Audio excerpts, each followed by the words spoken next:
I had to do a video on Digital Eclipse's recent release of Llamasoft, the Jeff Minter story. And to me, this is an amazing compilation. It's part of the Gold Master series. They also did one for Karateka and the very popular Atari 50. And taking that formula, they have done an amazing job of collecting some of Jeff Minter's classics. If you don't know who he is very well known in Britain. He's probably Britain's most famous programmer of the last 40 years. And this is a combination of a documentary and a collection of information and games, but you can also play games. This is an absolute fantastic release on all modern platforms: Steam, Switch, PlayStation 4, PlayStation 5, Xbox One, Series X and S, and you name it, good old games. There's more information on Digital Eclipse's website and their other releases. But this does kind of the same thing that Atari 50 did for Atari. It really is a great overview of who Jeff Minter was, why he's important, and the games that he programmed for classic computing, as well as, later on, everything from VR to mobile, you name it. I can't think of Jeff Minter. This does a good job at an overview of who Jeff Minter was and why he matters. For me, I'm really excited to see Commodore VIC-20 releases on here, as that was my introduction to Jeff Minter, Grid Runner being one of the bigger releases that I played. I know overseas, he's known for many different things. Attack of the Mutant Camels, but for me, Grid Runner was always kind of one of my favorites that he did.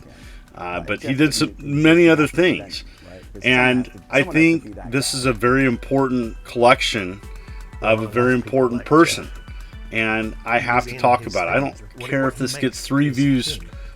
It doesn't matter. I'm doing this video just because, hey, this is a really cool collection of video games, and I think it's important to consider it if it's your thing. And now, these games aren't going to be for everybody, but it's what I'm into. There's so many classics on here and information about things that maybe you didn't know about. Commodore PET, lots of Commodore information on here, notes, pictures, manuals. Digital Eclipse does an amazing job of not only just showing the ROM and playing the ROM, but there's screen setting adjustments. I'm showing the Steam version, by the way, but there's so many just little details that they get right. They really are an amazing company. They've been around a long time. I have friends that work there. You know what? I just have to just commend them for how they're curating a collection of games in a digital file where you can play and explore and understand that video games are much more than just the actual ROMs. There's a lot of backstory to these things. Seeing how they were physically released, and Digital Eclipse does a great job of mimicking that. They can't hand you a physical copy of these, but they do the second best, and they offer a pretty comprehensive overview of what's on here. Grid Runner being, again, my introduction to Jeff Minter that I remember. I remember playing this on a VIC-20. There's a lot of different settings too if you want to mimic, a CRT filter. This is a pretty tough game. Plays a little bit like Centipede, but it has some more interesting aspects to it, where these things are zapping you on the left and right, or left and bottom. But yeah, it's pretty fantastic little Twitch game. There's lots of different versions of it on this collection. You know what? Definitely in the comments, let me know. What is your favorite Jeff Minter game? Did you know this collection actually came out? This kind of got sneezed out.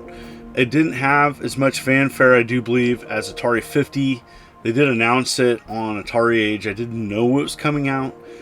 It was released when I was knee-deep in conventions, and I wanted to cover it, just didn't have the time. Well, I have the time now, and I know it's already released, and I'm sure there's tons of videos on it, but I wanted to talk about it on my channel because I think these types of collections matter, and they need to be released, and Digital Eclipse is the perfect company to do these. I can't wait to see what else they're doing. I hope it sells enough copies for them to continue this Gold Master series. I need to sit down and play more of Karateka, but this is a cool collection, as you know, it includes several Jeff Minter classics, not just one version too. I like that there's several classic computers on here, you know, ZX Spectrum, even Atari ST games. There is the Jaguar game, Tempest 2000. I'm not going to show it in this video, but it's on here. It's really cool that that's included. Now, there's always going to be people that say, yeah, but it doesn't include this, it doesn't include that. And there's always going to be the glass half empty type of perspective on everything. I'm looking at this and saying, hey, you know what, this collection does many things right. And does it have everything? No, it doesn't.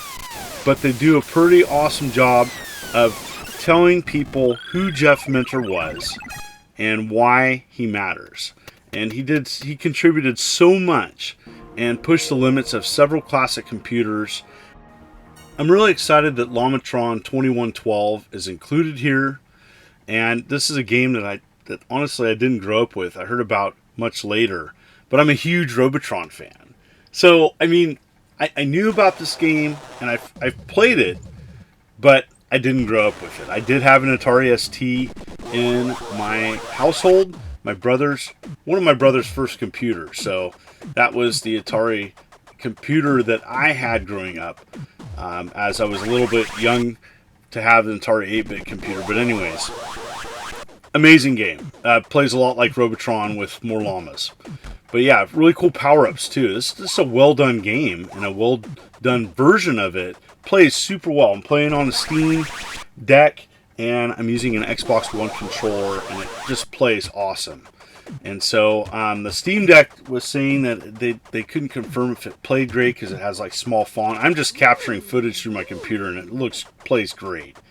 So just everything about this release oozes homage to Jeff Minter, and if you're a fan of him and know his library, which his entire library is curated at least in picture form on this collection. You can't play all his games. I'm sure there was licensing issues with some of them, but there is a majority of them, including Grid Runner Remastered and Tempest 2000, which is a Jaguar release. Nice to see a Jaguar game on here. But it has weird stuff as well. It has early stuff. It talks about him and his tea.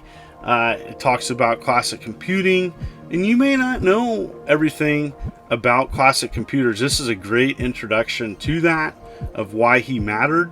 And it talks about, you know, the evolution of some of his games, the challenges that he had as the industry evolved.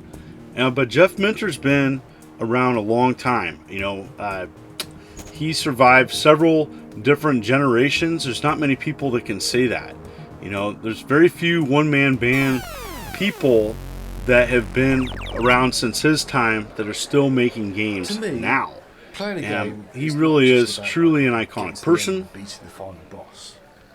The actual playing of the game should be the reward in and of This itself. is him talking about his philosophy. I mean, the journey should be the valuable part, not the conclusion. You don't just want to get to the end of the game, so I've done that, I'll cross it off and put it aside. I want to go, you know, one of my games to be certain that people will come back to and think, oh, I'm going to play that. May not get my high score, may not even get to the end. I want to play it just because I really, really enjoy the experience playing. It's about listening to a music album. You listen to it again and again. You don't just listen to it once, oh, I've heard the lyrics now, I'll put that aside and I'll never listen to it again. You listen to it because it makes you feel good, because it's uplifting, or because it speaks to you in some way. And that's what I want when I'm designing a game now. I want to make an experience which is just makes you smile, which gives you that buzz, which just makes you feel good. He clearly loved games. So going back to this collection, there's just so much to it. It's broken into different chapters, and I really like that they did that, where you can figure out and navigate what era you want to check out. And it's just a fantastic curated collection that I recommend to everybody. So in the comments, let me know, what is your favorite? What do you think is important about Jeff Minter? Your memories of Jeff Minter? Thank you so much for visiting us. If you like what you see, consider hitting that like and subscribe button and clicking the bell as I'm uploading videos every week. You folks are wonderful and beautiful. This is the Immortal John Hancock, and you take care.